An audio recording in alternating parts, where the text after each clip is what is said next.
warahmatullahi wabarakatuh. Alhamdulillahirabbil alamin wa bihi nasta'inu ala umuri dunya waddin. Wassalatu wassalamu ala asyrafil anbiya'i wal mursalin wa ala alihi wa sahbihi ajmain, amma ba'du. Pertama dan yang paling utama, marilah kita panjatkan puji syukur kehadirat Allah Subhanahu wa taala yang telah memberikan karunia dan nikmat sehat walafiat kepada kita semua tanpa pandang bulu, baik yang bulunya keriting ataupun yang direbonding, baik yang bulunya tebal maupun tidak berbulu.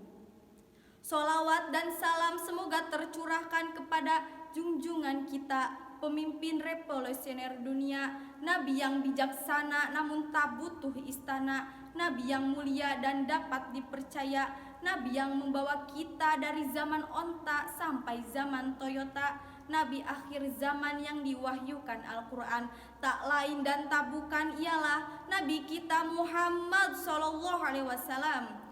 Semoga kita bisa mendapatkan syafaatnya nanti di yaumil akhir. Amin amin ya robbal alamin. Dewan juri yang saya hormati, serta teman-teman seperjuangan yang saya banggakan. Sebelumnya saya Suci Destia Amarda, santri dari MA Unggulan Ar-Rahmat.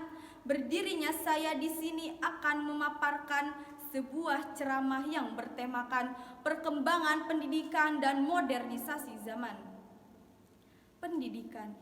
Apakah pendidikan itu? Pendidikan merupakan investasi jangka panjang yang harus ditata, disiapkan, dan diberikan sarana dan prasarananya dengan harapan agar dapat mencapai kompetensi, yakni perpaduan pengetahuan luas, sikap, keterampilan yang bisa terefleksikan dalam kehidupan sehari-hari. Allah Subhanahu wa taala berfirman, A'udzu billahi minasyaitonir rajim. Bismillahirrahmanirrahim. Ya ayyuhalladzina amanu idza qila lakum tafassahu fil majalisi fafsahu yafsahillahu lakum. Wa idza qila anshuzu fanshuzu yarfa'illahu alladzina amanu minkum walladzina utul ilma darajat wallahu bima ta'maluna khabir. Shadaqallahul azim. Yang artinya, wahai orang-orang yang beriman, apabila dikatakan kepada kalian, berilah kelapangan di majelis-majelis, maka lapangkanlah. Niscaya Allah akan memberi kelapangan untukmu. Dan apabila dikatakan berdirilah kamu, maka berdirilah. Niscaya Allah akan mengangkat derajat orang-orang yang beriman di antaramu dan orang-orang yang diberi ilmu beberapa derajat. Dan Allah Maha teliti apa yang kamu kerjakan. Quran Surat Al-Mujadalah ayat 11. Kenapa harus dengan pendidikan? Karena pendidikan merupakan sarana transfer ilmu, dan ilmu itulah yang kita perlukan untuk mengarungi samudra kehidupan ini. Kita berbicara realitas saja. Dengan ilmu, manusia bisa membendung lautan, mengeruk pegunungan, bahkan melintasi awan sekalipun.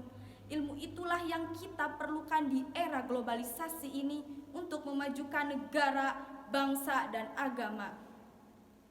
Bertambah berkembangnya suatu pendidikan, pada saat ini manusia semakin cerdas dalam menciptakan hal-hal baru. Mereka yang berilmu seakan tak ingin saling mengalah dalam menemukan sebuah karya baru atau suatu hal yang belum pernah ada di era globalisasi ini. Dan pada zaman ini pula, kita bisa menikmati hasil dari suatu karya atau suatu ciptaan para manusia pada penemuan-penemuan mereka, seperti alat elektronik, transportasi, dan sebagainya. Lalu, kita sebagai generasi muda jangan hanya ingin menikmati hasilnya saja, tetapi di dalam jiwa kita juga harus tertanam rasa keinginan seperti mereka para pencipta hal baru. Maka dari itu, menempuh suatu pendidikan itu sangatlah penting. Selain bisa mendapatkan ilmu, kita juga bisa menyelamatkan dunia, apalagi di zaman ini sudah sangat berubah, baik dari segi mayoritas maupun minoritasnya.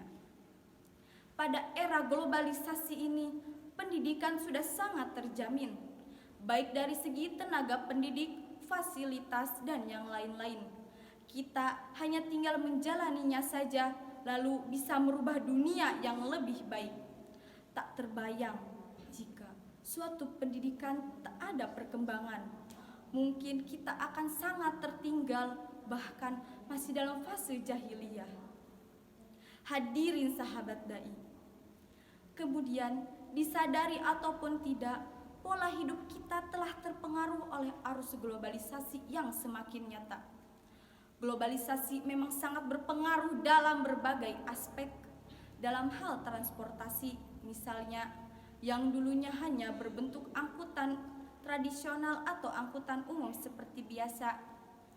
Namun, sejalan dengan perkembangan teknologi, moda transportasi pun semakin rapi, mudah dan nyaman digunakan. Dalam bidang komunikasi pun juga demikian. Kalau kita ingat dulunya, untuk berkomunikasi dengan orang-orang di luar daerah mesti berkirim surat satu sama lain yang tak tahu kapan sampainya. Tapi kini dengan hadirnya teknologi yang canggih, moda komunikasi jarak jauh pun sudah ada dalam genggaman. Kita tak perlu berkirim surat yang begitu lama, sebab kini hadirnya komunikasi instan yang cepat dan mudah. Tetapi tidak semua kemudahan tersebut menghasilkan hal yang positif. Hal yang negatif pun sangat mudah untuk didapatkan. Karena itu, kita sebagai tenaga pendidik di dunia pendidikan Indonesia, ayo kita contohkan bagaimana memilih dan memilah informasi yang benar. Katakanlah Allah selalu bersama, mengiringi setiap langkah hidup kita. Ingatlah selalu akan segala yang diberikan, niscaya Allah beri kasih sayangnya. Dan teruslah memohon kepadanya, hindarilah dari berputus asa, karena Allah selalu ada bersama hambanya, dan syukurilah semua karunia-Nya. Pergi ke Bali membeli biri-biri, tak lupa membeli buah duku. Saya pamit undur diri. Wassalamualaikum warahmatullahi wabarakatuh.